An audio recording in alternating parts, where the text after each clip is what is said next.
ரவி, புதுக்கோட்டை மாவட்டம் திருமயத்தில் கனிம வள கொள்ளைக்கு எதிராக புகார் அளித்த ஜெகபர் அலி மீது கொலை செய்யப்பட்ட வழக்கில் மெத்தனமாக செயல்பட்ட திருமயம் காவல் ஆய்வாளர் குணசேகரனை தற்காலிக பணியிடை நீக்கம் செய்து திருச்சி சரக டிஐஜி வருண்குமார் உத்தரவிட்டிருக்கிறார். இதே காவல்துறை வட்டாரத்தில் பெரும் பரபரப்பை ஏற்படுத்தி இருக்கிறது. கடந்த 17ஆம் தேதி புதுக்கோட்டை மாவட்டம் திருமயம் அருகே ஜெகபர் அலி என்பவர் குவாரி உரிமையாளர்களால் லாரி ஏற்றி படுகொலை செய்யப்பட்டார். ஜெகபர் அலி தொடர்ச்சியாக கடந்த 3 ஆண்டுகளுக்கு மேலாக திருமயம் பகுதியில் உள்ள பல்வேறு குவாரிகளில் முறைகேடு நடப்பதாகவும் மாவட்ட நிர்வாகத்துக்கு தொடர்ந்து மனு கொடுத்து வந்தார். இந்த நிலையில் கடந்த 17ஆம் தேதி குவாரி உரிமையாளர்களால் அந்த ஜெகபர் அலி லாரி ஏற்றி படுகொலை செய்யப்பட்டார். இந்த வழக்கில் 5 பேர் ஏற்கனவே கைது செய்யப்பட்டிருக்கிற நிலையில் தற்போது புதுக்கோட்டை திருமயம் காவல் ஆய்வாளர் குணசேகரனை பணியிடை நீக்கம் செய்து திருச்சி டிஐஜி உத்தரவிட்டிருக்கார். அதாவது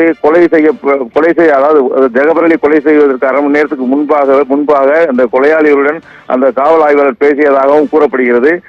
இது போன்ற பல்வேறு விதமான விசாரணைக்கு பிறகுதான் தற்போது இந்த பணியிடை நீக்கம் செய்திருக்கிறாங்க. இந்த சம்பவம் புதுக்கோட்டை காவல்துறை வட்டாரங்களிலே பெரும் பரபரப்பை ஏற்படுத்தியிருக்கிறது.